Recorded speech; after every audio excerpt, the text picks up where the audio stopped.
أعوذ بالله من الشيطان الرجيم. بسم الله الرحمن الرحيم.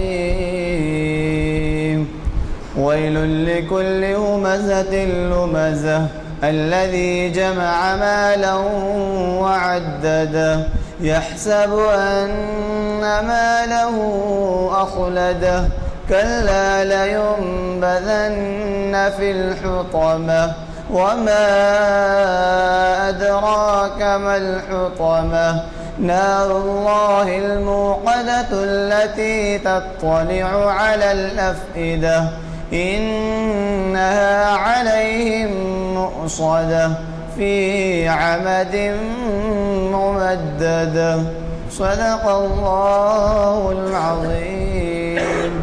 جیسے کہ آپ واقف ہیں اور ابھی اعلان بھی کیا جا چکا ہے جماعت کے بعد کہ آج ہمارے درمیان آپ کے جانے مانے اسپیکر پروفیسر سید راشد نسیم ندوی صاحب تشریف فرما ہے،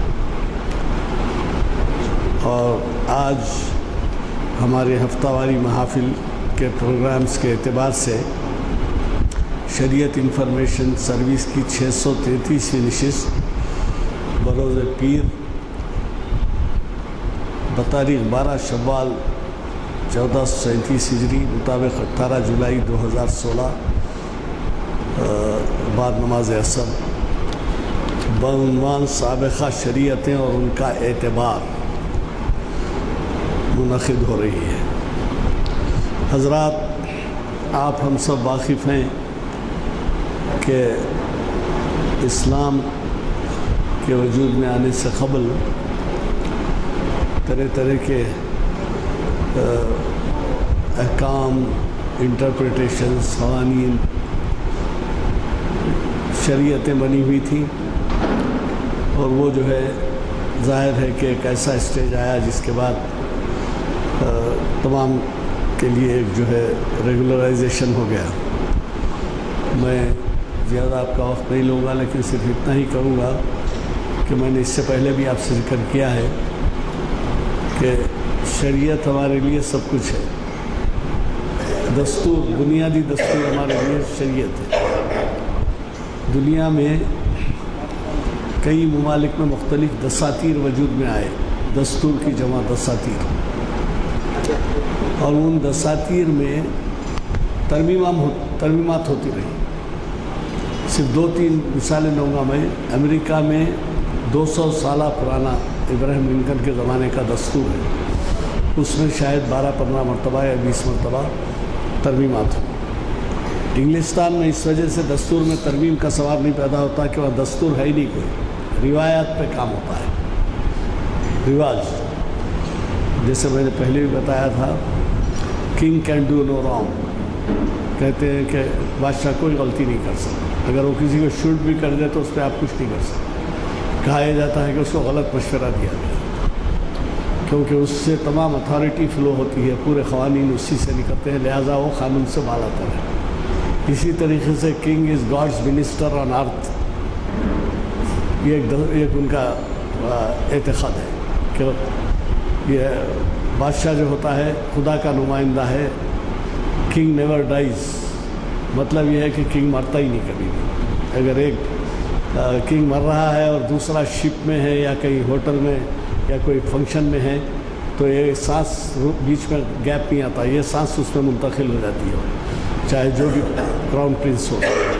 لیکن اللہ کے اسی طریقے سے آپ دیکھیں گے ہمارے دستور میں ظاہر ہے، ہمارے پاس کا جو نقشہ ہے آپ کو معلوم ہے، کئی بولیاں، کئی زبانیں، کئی مذاہب، کئی فرقے طرح طرح کے ہیں، تو اس میں جو ہے ترمیمات کی ضرورت پڑتی گئی۔ تو 1950 میں جو دستور وجود میں آیا، یہ 66-67 سال کے عرصے میں 130 کے قریب ترمیمات ہوئے، مگر آپ میں سے کوئی بھی یہ بتا سکتا ہے کہ کلام مجید میں زیر زبر کا بھی فرق آیا ہے؟ زیر زبر کا فرق نہیں ہے، اور ظاہر ہے کہ تمام قوانین تابع ہیں قرآنی احکام کے۔ شریعت جسے آپ سنیں گے ہمارے مقرر فاضل مقرر صاحب سے، میں اس کے بارے میں تو زیادہ نہیں کہہ سکوں گا کیونکہ پوری تیاری سے جب آئے ہیں وہ آپ اس سے استفادہ کریں گے۔ ہمیں بڑی خوشی ہے کہ ماہ رمضان میں ہم جو کچھ ایک مہینے کا گیپ ہوا ہمارے محافل میں، اس کے بعد یہ سلسلہ جاری ہو گیا اور آپ کا تعاون ہمیں ملتا رہا تو ہماری یہ نشستیں جاری رہیں گی۔ اور میں ہمارے آج کے مخرج صاحب سے گزارش کرتا ہوں کہ وہ شہ نشین پر تشریف لائے اور ہمیں اپنے خیالات سے الحمدللہ رب العالمین والصلاة والسلام علی سید المرسلین وعلی آلہ واصحابہ اجمعین، اما بعد فقد قال اللہ تبارک وتعالی فی القرآن المجید والفرقان الحمید، اعوذ باللہ من الشیطان الرجیم، بسم اللہ الرحمن الرحیم۔ شرع لكم من الدين ما وصى به نوحا والذي أوحينا إليك وما وصينا به إبراهيم وموسى وعيسى أن أقيموا الدين ولا تتفرقوا فيه كبر على المشركين ما تدعوهم إليه الله يجتبي إليه من يشاء ويهدي إليه من ينيب، صدق الله العظيم۔ بزرگوں دوستوں، اپنی گفتگو کے آغاز کے لیے میں نے سورۃ الشورى کی آیت نمبر 13 تلاوت کی۔ پہلے میں اس کا سیدھا سادہ ترجمہ آپ کی خدمت میں رکھتا ہوں، پھر انشاءاللہ ہم اپنے مطلب پر آئیں گے۔ ارشاد فرمایا شرع لکم من الدین، اللہ تعالیٰ نے تمہارے دین میں سے اس قانون کی، اس شریعت کی تنفیذ فرما دی جس کو ما وصى به نوحا، نوح پر بھی نازل کیا تھا، نوح کو بھی اس کی تاکید کی تھی۔ حضرت نوح علیہ الصلاۃ والتسلیم کے بعد ارشاد فرمایا والذی اوحینا الیک، اور وہی دین آپ پر بذریعہ وحی ہم بھیج رہے ہیں۔ والذی اوحینا الیک، یہ وہی دین ہے جس کی ہم نے آپ کی جانب وحی کی۔ وما وصینا بہ ابراہیم وموسیٰ وعیسیٰ، اور یہی وہ دین ہے جس کی ہم نے تنفیذ و تاکید ابراہیم کو بھی کی تھی، موسیٰ کو بھی کی تھی، عیسیٰ کو بھی کی تھی۔ اور تم کو حکم یہ ہے ان اقیموا الدین، دین قائم کرو، ولا تتفرقوا فیہ، آپس میں بٹ نہ جاؤ، منتشر نہ ہو جاؤ۔ آگے اللہ تعالیٰ نے آیت کا تتمہ ایک اور بات سے ارشاد فرمایا کہ یہ دعوت اہل شرک کو پسند نہیں آئے گی، لیکن یاد رکھو اللہ تعالیٰ جس کا چاہتا ہے انتخاب کرتا ہے، لیکن اللہ تعالیٰ کے انتخاب کا ایک لاہ عمل ہے، ایک طریقہ کار ہے، وہ یہ ہے یہدی الیہ من ینیب، جو روتا اور گڑ گڑاتا اور ہدایت مانگتا ہے، انابت جس کے اندر ہوتی ہے، پروردگار اسی کو ہدایت دیتا ہے۔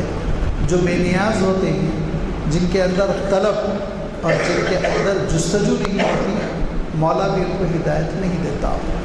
لیکن چونکہ ہم کو اس آیت کے پہلے جز سے زیادہ بحث ہے، اسی لیے اس پہلے جز کی جانب میں آتا ہوں۔ شرع لکم من الدین، آج جو ٹاپک ہے وہ ہے سابقہ شریعتیں اور ان کا اعتبار۔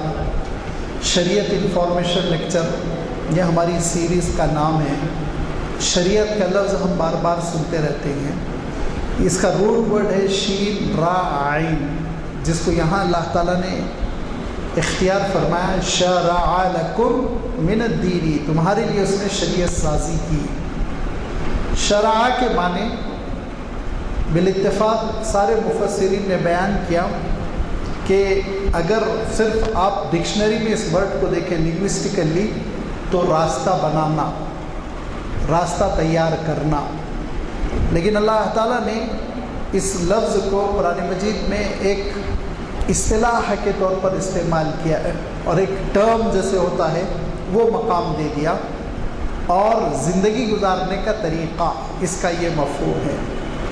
جو لوگ گلف وغیرہ سعودیہ وغیرہ جاتے ہیں انہوں نے سنا ہوگا شارع، بڑی جو ہائی وے ہوتی ہے ان کو شارع کہتے ہیں. تو یہ اسی روٹ سے نکلا ہوا لفظ ہے، اور اسی روٹ سے ایک لفظ اللہ تعالیٰ نے اور بھی استعمال کیا کہ لِكُلٍّ جَعَلْنَا لَكُمْ شِرْعَةً وَمِنْهَاجًا، شِرْعَةً کا لفظ بھی ارشاد فرمایا. وہاں پہ بھی راستہ، زندگی گزارنے کا طریقہ، اور اسی سے پھر یہ لفظ بنا جس کو شریعت کہتے ہیں، یعنی دین نے زندگی گزارنے کا جو راستہ دیا وہ شریعت سے مراد ہوتی ہے. اس کا مفہوم جو ہوتا ہے اسلامی اصطلاح میں، اللہ تعالیٰ نے، اس کے رسول نے، اسلام نے جینے کا جو طریقہ دیا ہے، جینے کا جو راستہ ہم کو بتایا ہے، وہ راستہ، وہ طریقہ شریعت کہلاتا ہے. اسی سے ہم شرعی حکم بھی کہتے ہیں. شرعی حکم کے معنی بھی یہی ہوئے کہ دین کا کیا حکم ہے، دین نے زندگی گزارنے کا جو طریقہ بتایا وہ طریقہ کیا ہے. اور اسی سے آپ جانتے ہیں، آپ فتویٰ لیتے ہیں کہ فلاں چیز میں شرعی حکم کیا ہے، ہم کو آپ اطلاع دیجئے. شریعت کے معنی ہوئے دین کا راستہ، دین کا طریقہ کار، جس پر چل کر ایک بندہ نجات حاصل کر سکتا ہے.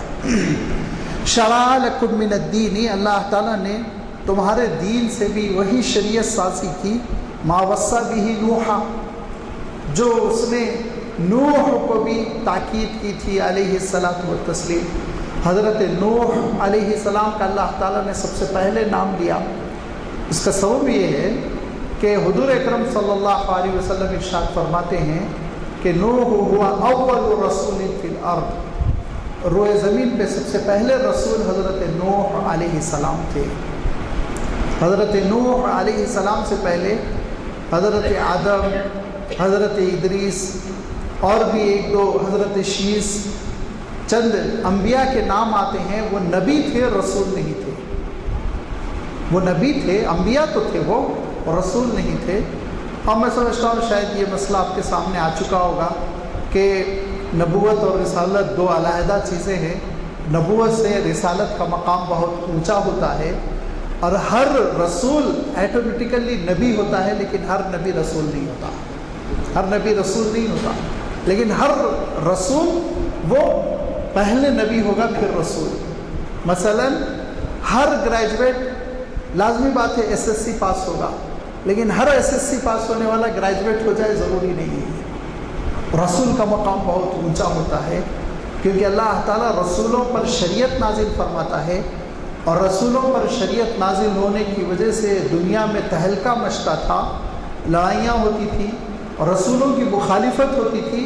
لیکن اللہ تعالیٰ نے یہ بات صاف ارشاد فرما دی کہ لاغلبن انا ورسلی، میرا یہ فیصلہ ہے کہ میں رسولوں کو غالب لا کر رہوں گا.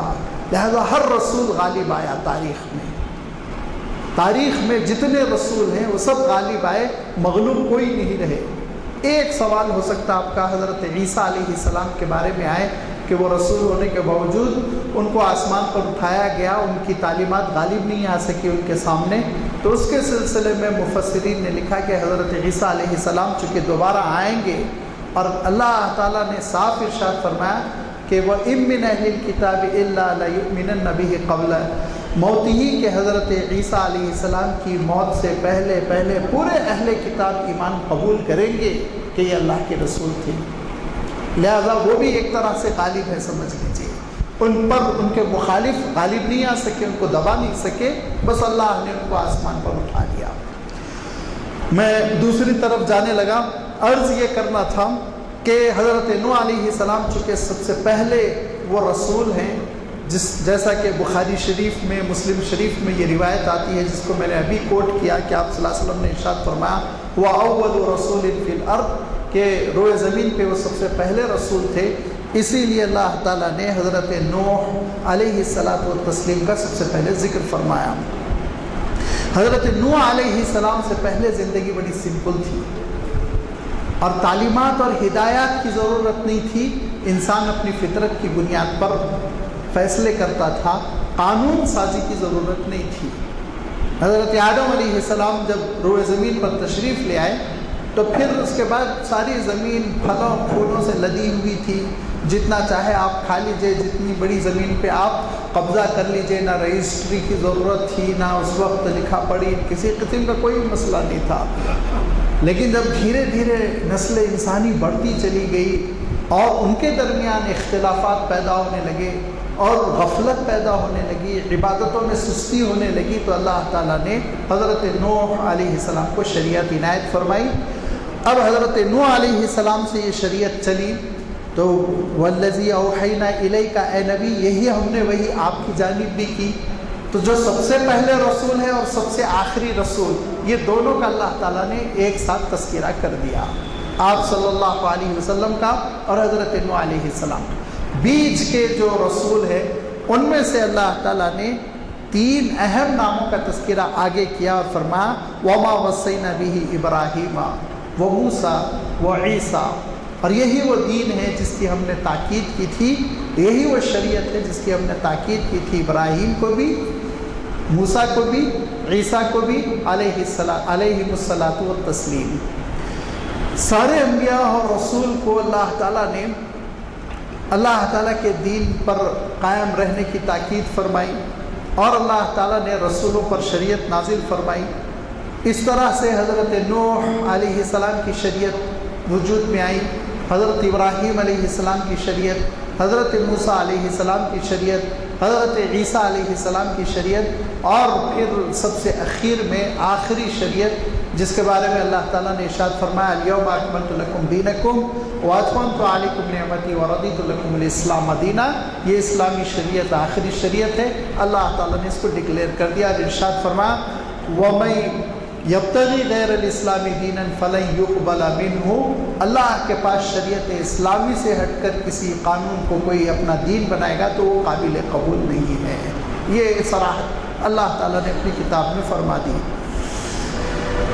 شریعت کے جو قوانین رہے ہیں ان کے سلسلے میں امام قرطبی رحمۃ اللہ علیہ نے بہت ٹھوس بات، ایسی بات ارشاد فرمائی جس سے بہت سی چیزیں ہم آسانی سے سمجھ سکتے ہیں۔ فرمایا کہ حضرت نوح علیہ السلام کی شریعت سے لے کر حضور اکرم صلی اللہ علیہ وسلم کی شریعت تک تمام شریعتوں میں 8 باتیں ایک رہی ہیں، یکساں 8 بنیادیں یکساں رہی، ان میں کبھی تبدیلی نہیں ہوئی۔ ان 8 باتوں میں 3 عقیدے کی ہیں، 3 عبادت کی ہے اور 2 روزمرہ کی زندگی کی ہے۔ 3 باتیں عقیدے کی وہ آپ نے آسانی سے سمجھ لی ہوگی۔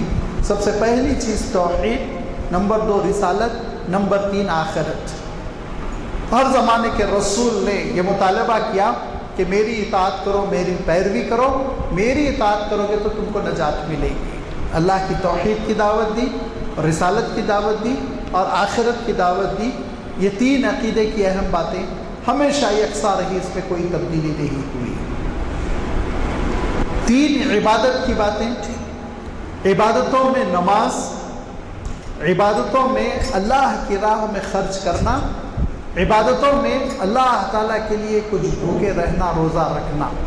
یہ 3 مشترک عبادتیں ہیں جو ہمیشہ ہر امت اور ہر قوم اور ہر شریعت میں اللہ تعالیٰ نے نازل فرمائی۔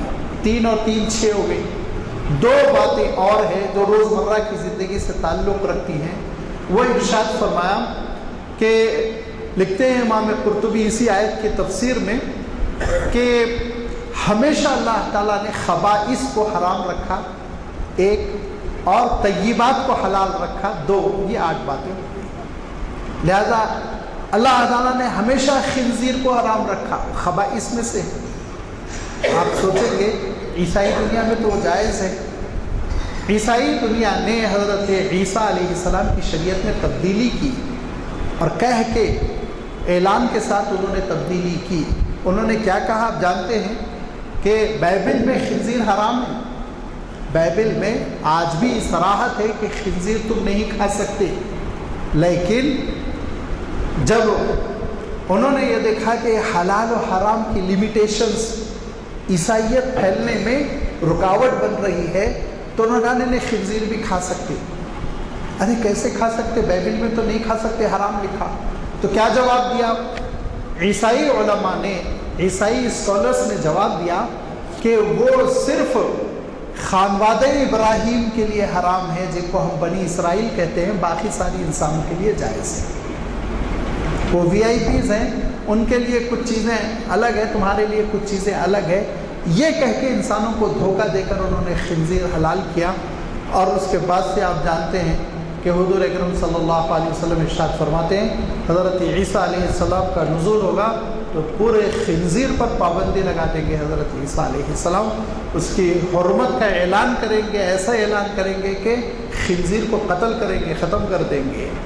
تو یہ حضرت عیسیٰ علیہ السلام کی شریعت میں بھی خبیث چیزیں حرام تھی، لوگوں نے بدذوقی کی وجہ سے حلال کر لی۔ یہ لوگوں کی بدذوقی ہے، شریعتوں میں تبدیلی کی انہوں نے۔ لہذا اللہ تعالیٰ کے دین کی جو شریعتیں رہی ہیں، بنیادیں رہی ہیں، وہ یکساں رہی ہیں، اور جزویات میں اختلاف ہوا ہے۔ اسی کو اللہ تعالیٰ نے ارشاد فرمایا شرعۃ و منہاجا، کہ شریعت وہ جو قانون ہے، دستور ہے، منہاج وہ جو تم نے جینے کا انداز اپنایا۔ تو ایک کیا چیز ہوتی ہے؟ ایک نظریہ ہوتا ہے، اصول ہوتا ہے، اور دوسری چیز ایک میتھڈولوجی ہوتی ہے، طریقہ کار ہوتا ہے، اس نظریے کو اپلائی کرنے کا ایک انداز ہوتا ہے۔ اللہ تعالیٰ نے جو بنیادیں دی وہ یکساں ہیں، لیکن لوگوں نے اپلائی الگ الگ کیا، لہذا پچھلی امتوں میں رعایت ہوتی تھی۔ اس کی مثال ایسے ہی ہے کہ حضرت ابراہیم علیہ السلام نے جب کعبۃ اللہ کی تعمیر کر دی تو حکم ہو گیا کہ اسی کی جانب رخ کر کے نمازیں پڑھو، یہ حکم ہو گیا۔ لہذا حضرت ابراہیم علیہ السلام اسی کی جانب رخ کر کے نماز پڑھتے تھے، حضرت اسحاق علیہ السلام اسی کی جانب رخ کر کے نماز پڑھتے تھے، حضرت یعقوب علیہ السلام اسی کی جانب رخ کر کے نماز پڑھتے تھے، اور بنی اسرائیل اسی کی جانب رخ کر کے عبادت کرتے تھے۔ یہ مطلق دعویٰ نہیں ہے، بلکہ تاریخ میں ثابت کر دیا گیا کہ حضرت موسیٰ علیہ السلام کی آمد سے پہلے جو بنی اسرائیل کی عبادت گاہیں تھیں ان سب کا رخ حرم کی طرف تھا، تاریخ سے ثابت کر دیا گیا۔ حضرت موسیٰ علیہ السلام کی آمد جب ہوئی تو بنی اسرائیل نے کہا کہ ہم جتنا مقدس فلسطین کو گردانتے ہیں، جہاں پہ کہ حضرت ابراہیم مدفون ہے، جہاں پہ کہ حضرت اسحاق مدفون ہے، جہاں پہ کہ حضرت یعقوب مدفون ہے، جہاں پہ کہ حضرت یوسف مدفون ہے، اتنا مقدس ہم مکے کو نہیں سمجھتے ہیں، لہذا آپ ہمارے لیے قبلہ چینج کروائیے۔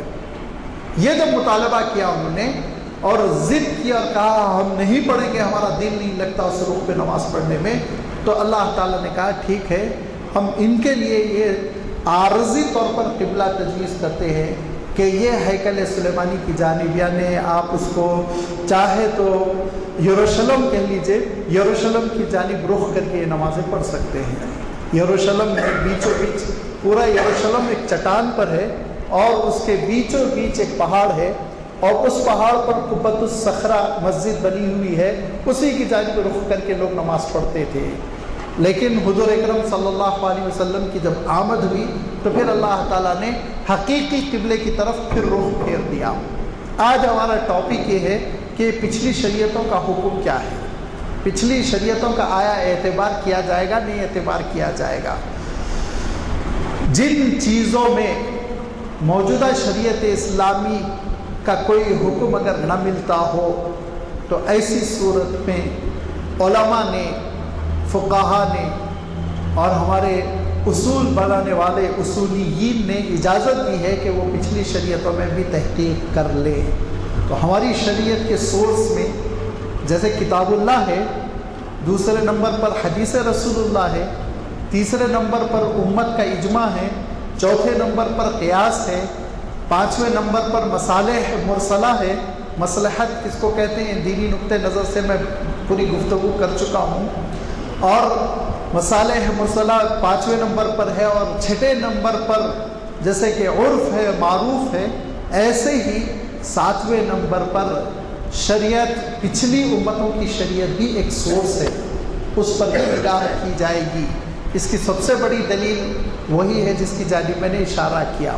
حضور اکرم صلی اللہ علیہ وسلم ہجرت کر کے جب مدینہ منورہ تشریف لے آئے تو اللہ کے رسول صلی اللہ علیہ وسلم نے 18 مہینے یروشلم کا رخ کر کے نماز ادا کی. 18 مہینے. مکہ مکرمہ میں تو اللہ کے رسول صلی اللہ علیہ وسلم اس طرح کھڑے ہوتے تھے کہ آپ کے سامنے حرم بھی ہو جاتا تھا, یہاں کھڑے ہو جاتے تھے, آپ کے سامنے حرم بھی ہو جاتا تھا, اور آگے ملک شام شمال میں جو تھا وہ بھی ہو جاتا تھا. آپ جنوب میں کھڑے ہو جاتے تھے حرم کے, تو ایٹومیٹیکلی حرم بھی سامنے ہو گیا اور آگے ملک شام اور یروشلم پڑ جاتا ہے, وہ رخ بھی ہو جاتا تھا. لیکن جب آپ ہجرت کر کے مدینہ آ گئے تو یا تو حرم کا رخ کر سکتے تھے یا پھر یا تو جنوب کا کر سکتے تھے یا شمال کا. تو حضور اکرم صلی اللہ علیہ وسلم نے سابقہ شریعت کی رعایت کی, حضرت موسیٰ علیہ السلام کی شریعت کی رعایت کی, اور اپنا رخ آپ نے فلسطین یروشلم کی جانب کیا, مسجد اقصیٰ کی جانب, بیت المقدس کی جانب, کوئی بھی لفظ آپ استعمال کر لیجیے. جب 18 مہینے ہو گئے تو حضور اکرم صلی اللہ علیہ وسلم کو چونکہ یہ اندازہ تھا کہ اصلی قبلہ وہ کعبۃ اللہ ہے, کبھی بھی حکم آ سکتا ہے, اسی لیے حضور اکرم صلی اللہ علیہ وسلم آسمان کی جانب نگاہیں اٹھا کر وحی کا انتظار کرتے تھے, یہاں تک کہ اللہ تعالیٰ نے یہ بات ارشاد فرما دی, قد نرى تقلب وجهك في السماء فلنولينك قبلة ترضاها فول وجهك شطر المسجد الحرام. اے نبی, بے چینی کے ساتھ آپ کے اٹھنے والے چہرے کو آسمان کی جانب ہم نے دیکھ لیا, اور ہم عنقریب آپ کو اسی رخ پہ پھیر دیں گے جو رخ آپ کو پسند ہے. لہٰذا نمازوں میں آج سے آپ رخ کریں گے مسجد حرام کا. مسجد حرام آپ جانتے ہیں مکہ مکرمہ میں کعبۃ اللہ اور اس کے ارد گرد کی عمارت کو مسجد حرام کہتے ہیں, چونکہ اس کی حرمت ہے, بڑا احترام ہے, اسی لیے المسجد الحرام اس کا نام ہے. ہم لوگ حرم بھی کہتے ہیں عام اصطلاح میں. اللہ تعالیٰ نے حضور اکرم صلی اللہ علیہ وسلم کو جب حکم دیا تو پھر حضور اکرم صلی اللہ علیہ وسلم نے اپنا رخ مسجد حرام کی جانب فرمایا. سارے صحابہ میں اعلان کر دیا گیا کہ آج سے مسجد حرام کی جانب رخ ہوگا, یہ قبلہ قیامت تک کے لیے قبلہ رہے گا. اگرچہ کہ اللہ تعالیٰ نے ارشاد فرمایا کہ اس قبلے سے یہود و نصارہ خوش نہیں ہوں گے, ان کو بہت برا لگے گا, پروپیگنڈا کریں گے. سیقول السفہاء من الناس ما ولاھم عن قبلتہم التی کانوا علیہا, اب تو قبلہ بھی بدلنے لگا, یہ یہودی کہیں گے. لیکن اے نبی, اللہ کا حکم ہے, لہذا آپ کو تو چہرہ پھیرنا ہے مسجد حرام کی جانب. شریعت حضرت موسیٰ علیہ السلام کی تھی اور حضور اکرم صلی اللہ علیہ وسلم نے 18 مہینے اس پر عمل کیا, تا وقت کہ اللہ کی جانب سے ناسخ نہ آ گیا, کینسل کرنے والی آیت نہ آ گئی. اسی بنیاد پر علماء اسلام نے لکھا کہ ہماری اگر شریعت میں کوئی ایسا مسئلہ آ جائے جس کا حکم قرآن پاک میں بھی نہیں مل رہا ہے, حدیث میں بھی نہیں مل رہا ہے, تو ایسی صورت میں ہم پچھلی شریعتوں میں اس کا کیا حکم تھا یہ دیکھ سکتے ہیں, اعتبار ہم کر سکتے ہیں. کیونکہ حضور اکرم صلی اللہ علیہ وسلم کی مجلس میں بھی ایک ایسا واقعہ پیش آیا کہ مدینہ منورہ جب اللہ کے رسول صلی اللہ علیہ وسلم منتقل ہوئے تو پھر بڑی ہلچل ہو گئی تھی, مدینہ کے حالات بدل گئے, اور یہودی جو ایلیمنٹ تھا اس کو بہت برا لگا, ان میں سے اکثر منافق ہو گئے, بعض یہودیت پر رہے, اس میں کوئی شک نہیں, بعض بہت سچے دل کے ساتھ اسلام قبول کر گئے. تو اس موقع پر یہودیوں کے درمیان ایک عجیب و غریب حادثہ ہو گیا.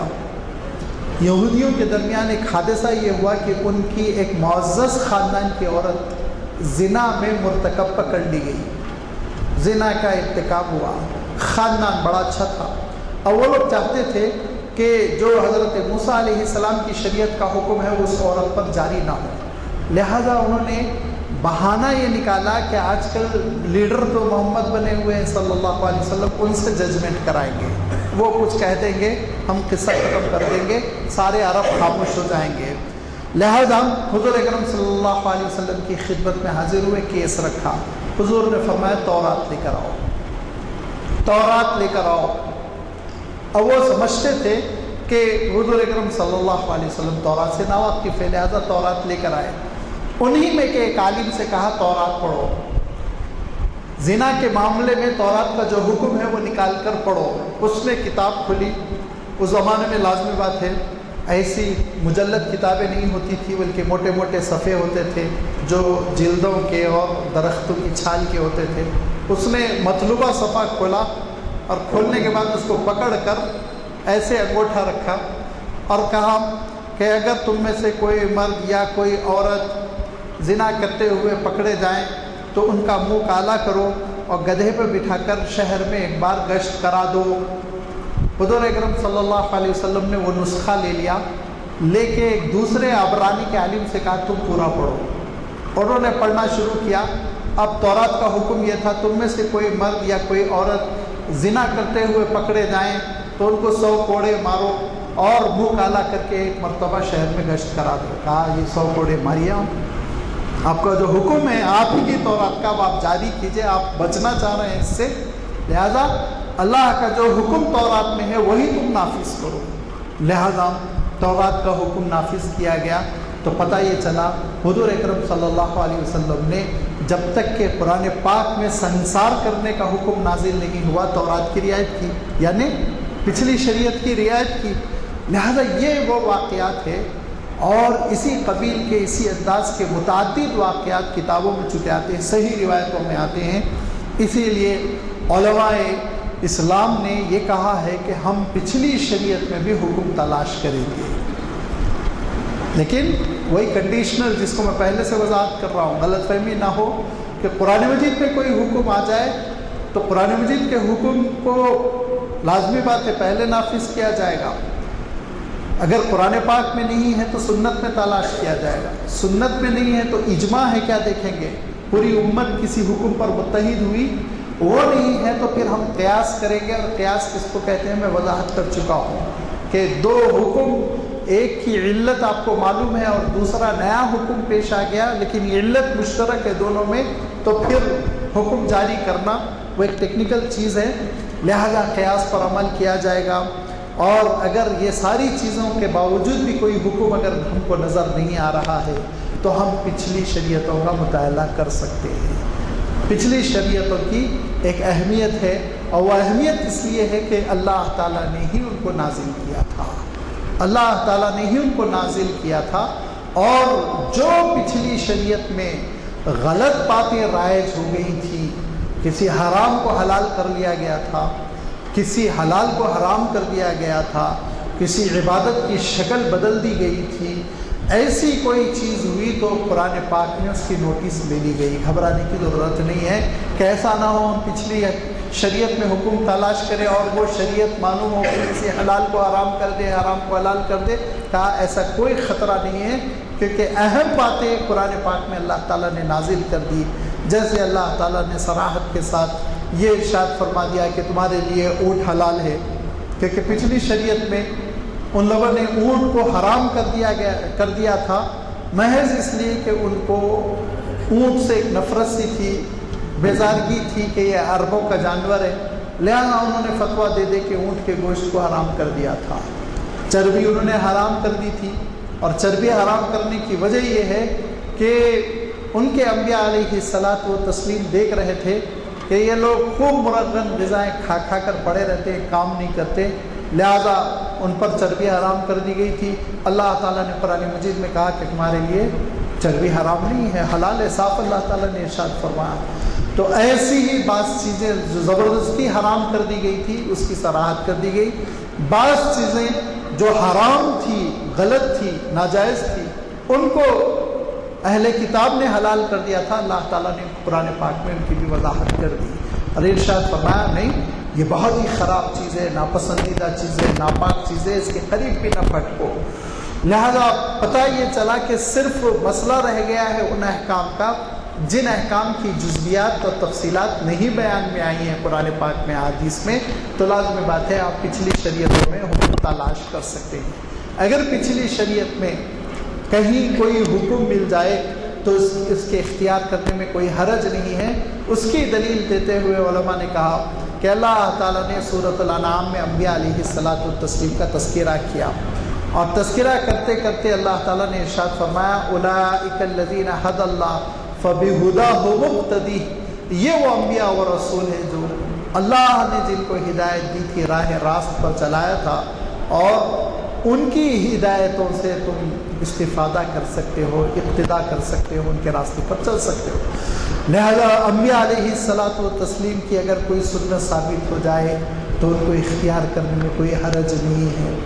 اور آپ سوچیں گے کہ پریکٹیکلی بھی کوئی ایسی چیز ہوئی ہے کہ نہیں ہوئی ہے، عملی طور پر ایسی کوئی چیز ہوئی ہے کہ نہیں ہوئی ہے؟ تو اس کی سب سے بڑی مثال ہے کہ اس کی بہت ہی عام فہم مثال ہے ختنہ، جو حضرت ابراہیم علیہ السلام کی سنت ہے۔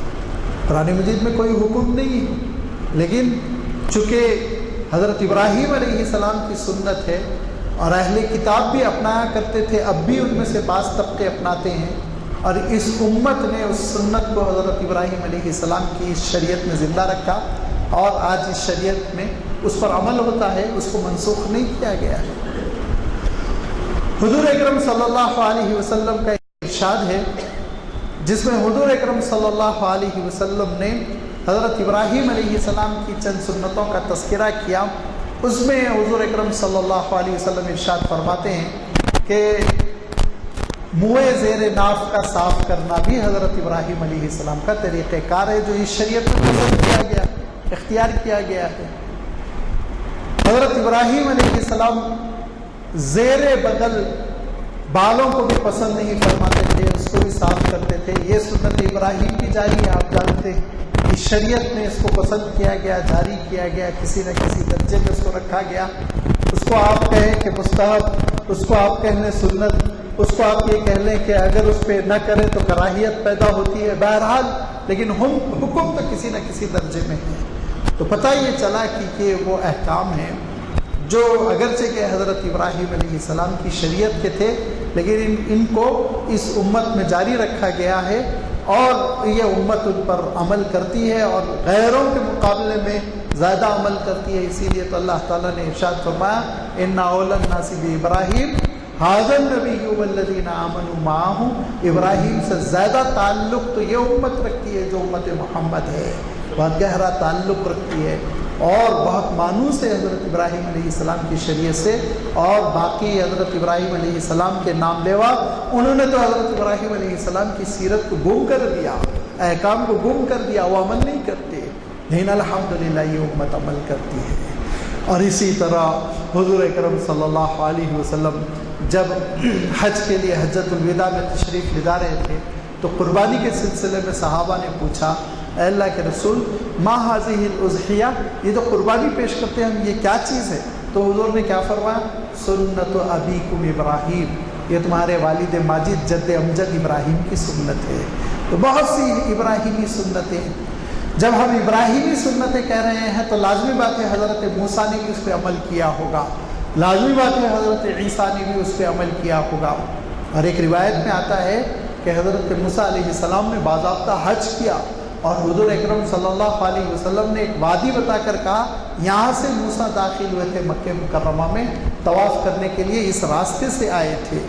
پتہ ہی چلا کہ حضرت ابراہیم علیہ السلام کی سنتوں کو یہ انبیاء پورا کرتے تھے، بعد کی قوموں نے تحریف کر دی اور حضرت ابراہیم علیہ السلام کی ان سنتوں پر ایسی گرد و غبار بٹھا دی کہ آج ان کے دین میں تصور بھی نہیں رہ گیا کہ یہ حضرت ابراہیم علیہ السلام کی سنت ہے بھی کہ نہیں ہے۔ ایک اور بات بطور تتمہ میں آپ کی خدمت میں رکھنا چاہتا ہوں کہ کبھی کبھی عام طور پر لوگ یہ کہتے ہیں، آج کل ہمارے بچے بھی بہت زیادہ امریکہ جاتے ہیں اور آسٹریلیا جاتے ہیں، اچھی بات ہے، لیکن داعی بن کر جائیں، اپنا دین لے کر جائیں اور وہاں کے مقلد بن کر وہاں کی کلچر، وہاں کی تہذیب، وہاں کی زندگی اپنا کر لوٹتے ہیں تو بڑی مصیبت ہوتی ہے۔ تو وہ کبھی کبھی وہاں کی خواتین سے نکاح بھی کر لیتے ہیں، نکاح تو نہیں کرنا چاہیے، شادی کر لیتے ہیں، اور ان کے والدین اس موقع پر ہم سے حجت کرتے ہیں اور پرانی کتابوں میں سے فتوے نکال کر منہ بند کرنے کی کوشش کرتے ہیں کہ اہل کتاب سے نکاح جائز ہے، اہل کتاب سے نکاح جائز ہے۔ یاد رکھیے، جی ہاں، قرآن پاک میں جو حکم ہے کہ اہل کتاب سے نکاح جائز ہے، وہ اہل کتاب تھے جن کی شریعت میں خنزیر حلال اور شراب حلال نہیں تھی۔ یہ وہ اہل کتاب ہے جنہوں نے خنزیر حلال کر لی۔ تو ایک صاحبزادے وہ اپنے فریج میں خنزیر رکھ کر، اب آپ سوچئے کیا مسلمان رہیں گے، وہ کیا اسلام باقی رہ جائے گا ان کا؟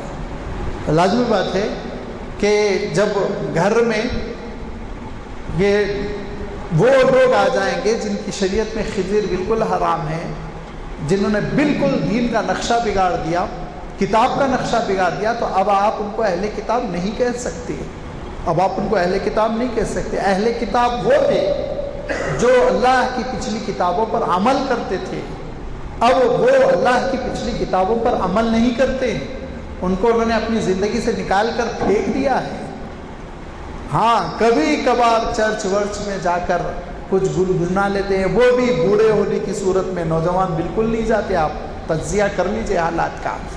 لہذا یہ کہہ کر کہ وہ اہل کتاب ہے، اب قرآن پاک نے ان سے نکاح کی اجازت دی، یہ دراصل دھوکہ ہے، وہ اہل کتاب باقی نہیں رہ گئے، بلکہ اب وہ بالکل ٹوٹل مشرکوں کے صیغے میں ہیں، لہذا ان سے اب نکاح نہیں ہو سکتا۔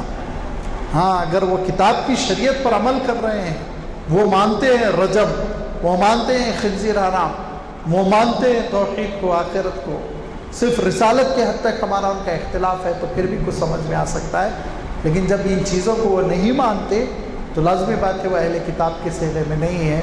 جیسے کوئی مسلم گھرانے میں پیدا ہونے والا اور وہ مرتد ہو جائے، قرآن پاک کا انکار کر دے، تو آپ اس کو اب بھی مسلمان کہیں گے اور نکاح کرنا جائز سمجھیں گے؟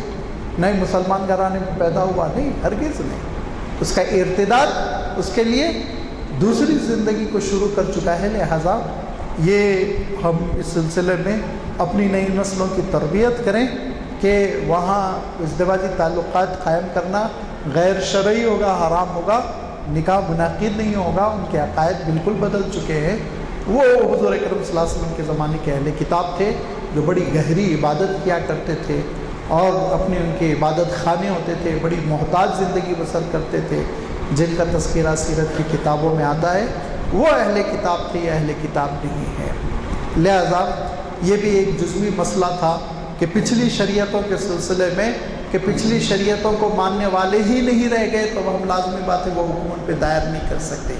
ہاں پچھلی شریعتوں کا جو کتابی علم ہم کو اور آپ کو حاصل ہوتا ہے، وہ کتابی علم سے ہم استفادہ کر سکتے ہیں، اور ایک مفتی فتویٰ دیتے ہوئے اگر ان کا مطالعہ کرے اور زیر غور رکھے اس میں کوئی حرج نہیں، کیونکہ اللہ کے رسول صلی اللہ علیہ وسلم نے بھی اس کا اعتبار کیا تھا، اور اللہ تعالیٰ نے بھی اس بات کی اجازت دی کہ تم انبیاء علیہ الصلوۃ و پچھلے انبیاء علیہ الصلوۃ و تسلیم کے اس اسوے کو دیکھ سکتے ہو جو اسوہ حضور اکرم صلی اللہ علیہ وسلم کے اسوے کے مخالف نہ ہو۔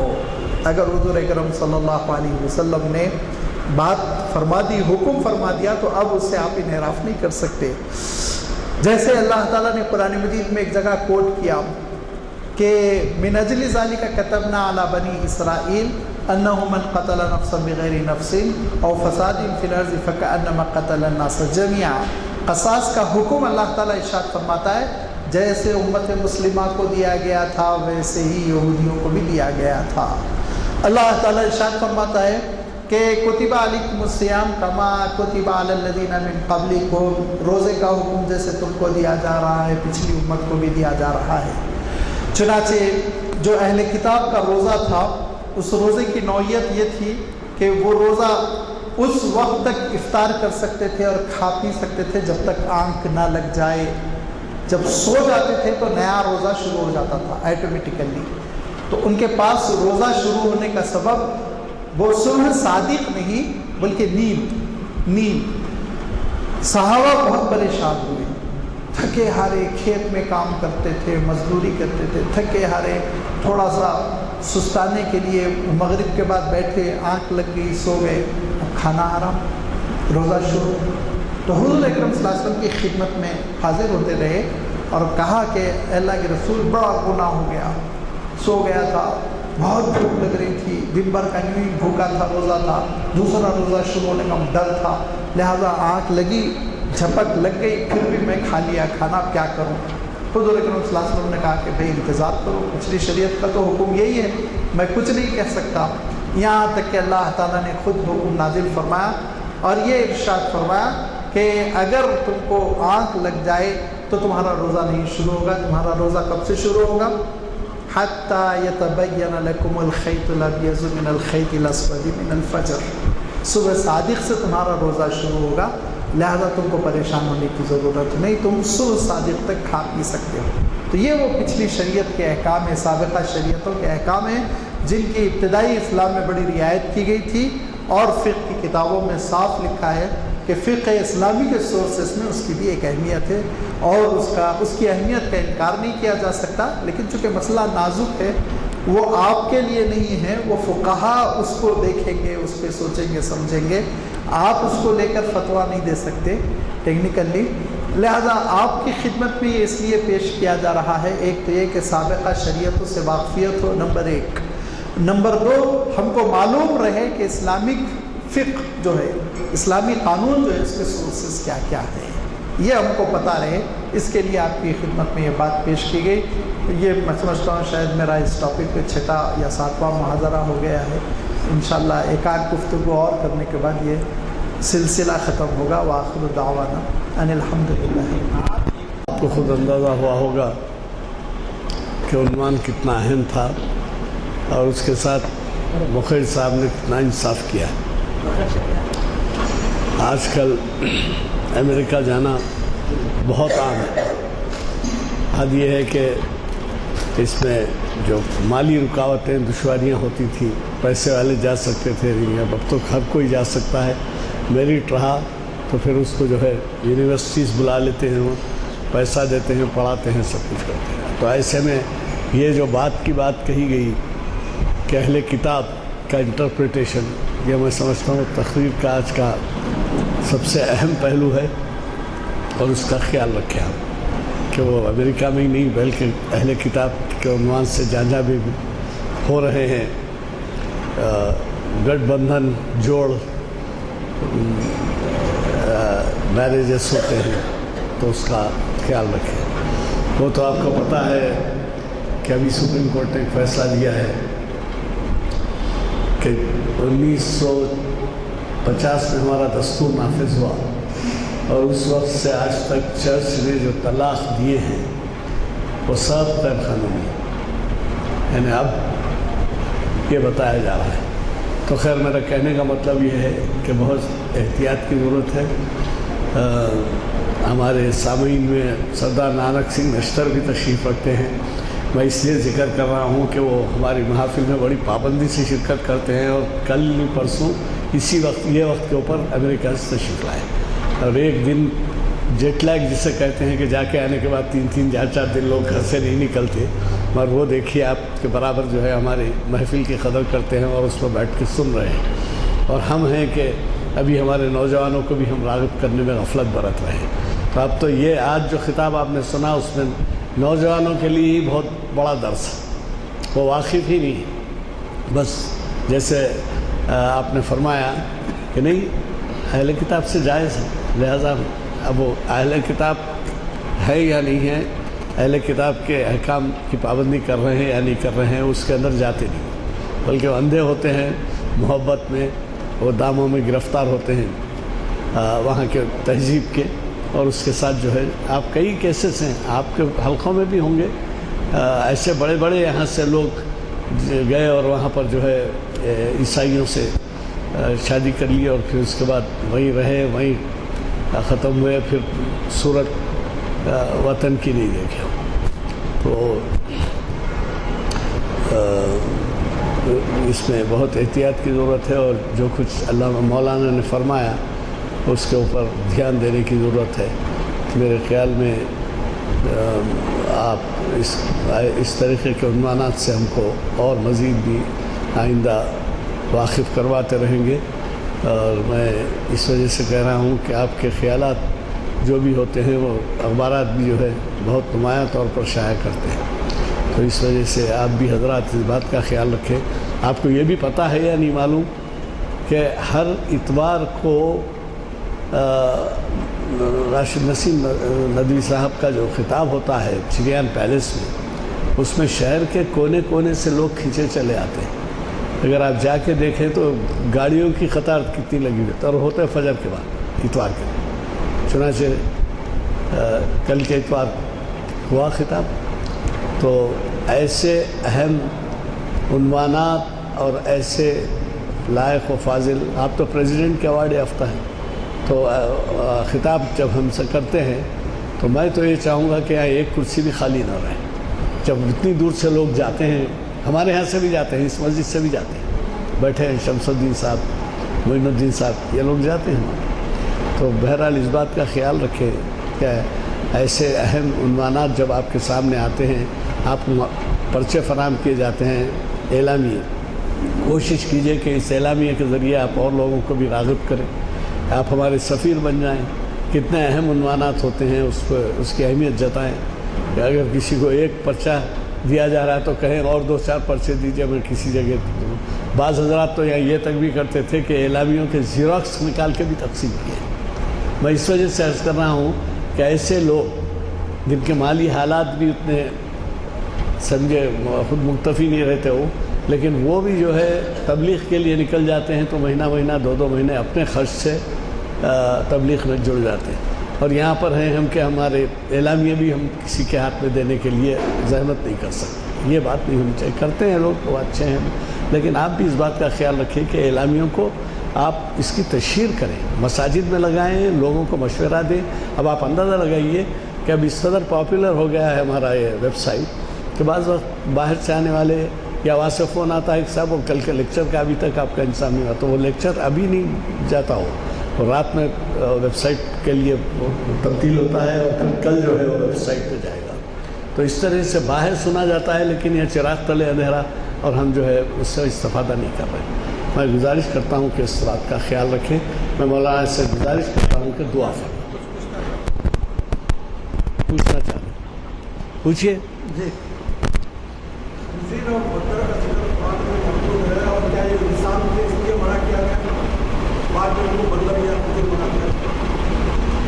کیا سوال ہے؟ سوال کا سوال یہ ہے کہ بندر اور خنزیر، کیونکہ ایک قوم کو سزا دی گئی تھی اور ان کو مسخ کیا گیا تھا، اور ان کو مسخ کر کے بگاڑ کر خنزیر اور بندروں میں تبدیل کیا گیا تھا، تو کیا وہ یہی ہے اور کیا اس وجہ سے ان کو کھانے سے روکا گیا؟ نہیں، حضور اکرم صلی اللہ علیہ وسلم نے صاف ارشاد فرمایا کہ وہ 3 دن کے اندر ہلاک کر دیے گئے تھے۔ وہ جو تبدیل کیے گئے تھے وہ تیسرے دن ہلاک کر دیے گئے۔ آپ صلی اللہ علیہ وسلم نے ارشاد فرمایا یہ اپنی نسل ہے، یہ اپنی ایک اسپائس ہے، شروع سے ہے، یہ ان کا وہ نہیں ہے جن کے اوپر عذاب آیا تھا، یہ وہ ختم ہو گئے۔ تو یہ ایک اپنی نسل ہے سمجھیے، جو شروع سے چلی آ رہی ہے، جیسے شیر کی نسل ہے، جیسے ہاتھی کی نسل ہے، گھوڑے کی نسل ہے، ایسے ہی خنزیر کی نسل ہے، ایسے ہی بندر کی نسل ہے، جو جانور ہیں شروع سے۔ شوگر کے پیشنٹ کو جو ہے انجیکشن ہمارا دے رہے ہیں اس کا خنزیر کا؟ نہیں، اب تو پہلے کسی زمانے میں یہ ہوا تھا کہ خنزیر کا انسولین دیتے تھے، اب تو آپ ختم کر دیے نا، اب تو گائے کا لیتے ہیں، اب گائے کا لیتے ہیں، اب خنزیر کا نہیں لیتے۔ اب تو ہیومن انسولین بھی بن رہا ہے، انسانوں ہی کا بھی لینے لگے ہیں، اس کے وہ لے کر سیلز وغیرہ کیا ہوتے ہیں اس کو ڈیولپ کر کے ہیومن انسولین بھی بننے لگا۔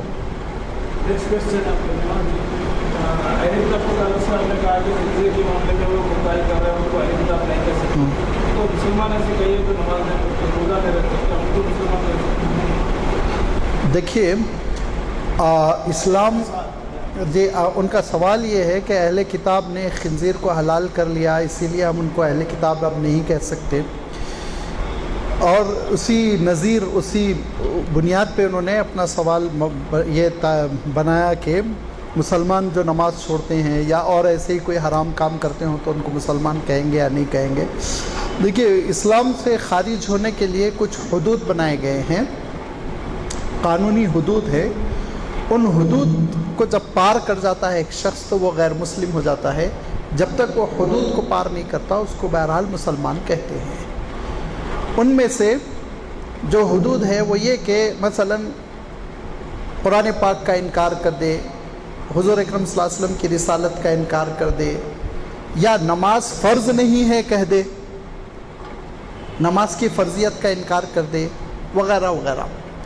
اگر وہ حدود نہیں ہیں تو حضور اکرم صلی اللہ علیہ وسلم کا ارشاد ہے، آپ صلی اللہ علیہ وسلم نے ارشاد فرمایا من استقبل قبلتنا وأکل ذبیحتنا وصلی صلاتنا فہو مسلم، جو ہمارے قبلے کا رخ کر رہا ہے اور ہمارا ذبیحہ کھا رہا ہے اور ہماری نماز کو نماز گردانتا ہے تو وہ مسلمان ہے۔ بس معافی کے ساتھ اور ایک بات یہ ہے، جیسا آپ نے کہا کہ اہل کتاب تفسیر کی وجہ سے اہل کتاب ان کے لیے بھی وہی حقوق ہے، کیا تفسیر اگر سارے جو اہل کتاب ہیں ان کے لیے بھی وہی حقوق ہے کہ جیسا ہمارے لیے۔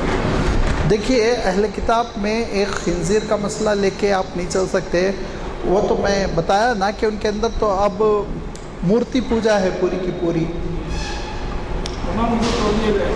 یہاں تک کہ ہم نے فلسطین کے گرجا گھروں میں دیکھا کہ تقریباً ویسے ہی ان حضرات کی مورتیوں کی پوجا ہو رہی تھی جیسے ہمارے پاس دوسری مورتیوں کی ہوتی ہے، تو اب تو وہ تو شرک کہلائے گا سیدھا سیدھا۔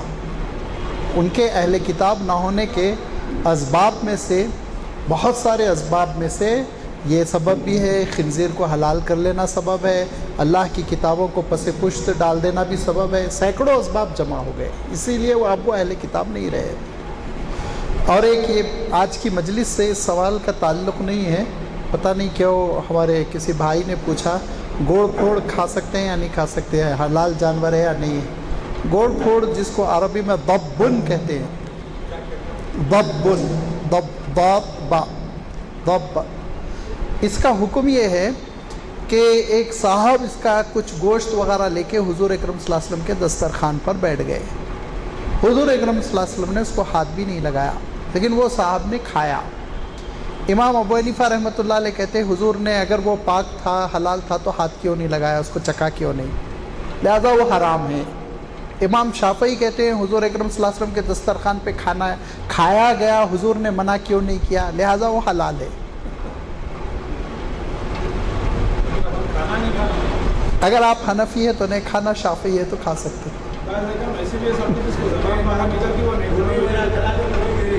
جی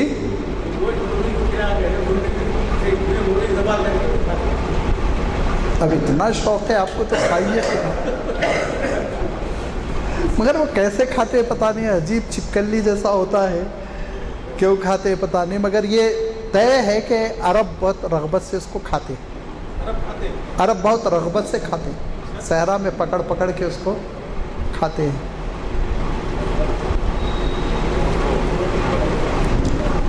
سبحان اللہ بحمدہ، سبحان اللہ۔ ہاں پچھلی شریعت میں گوڑ پھوڑ حلال تھا، اس کی کوئی ایسی دلیل یا کوئی نظیر نہیں ہے، کہیں کسی جگہ پہ یہ حکم آیا ہو کہ یہ گوڑ پھوڑ انبیاء نے کھایا تھا، کسی نبی کی تاریخ میں سیرت میں اس کا تذکرہ آیا ہو، اس کا کوئی ثبوت نہیں ہے، لہذا ہم نہیں کہہ سکتے کہ پچھلی شریعت میں آیا حلال بھی تھا کہ نہیں تھا۔ حضور کے سامنے کھایا گیا یہ طے ہے، لیکن آپ صلی اللہ علیہ وسلم نے نہیں ہاتھ لگایا۔ لیکن آپ کو معلوم تھا کہ گھوڑ پھوڑ ہے، ہاں معلوم تھا، لیکن آپ خاموش تھے۔ آپ نے خاموشی اختیار کی، کوئی تو دلیل ہے امام شافعی رحمۃ اللہ علیہ کی۔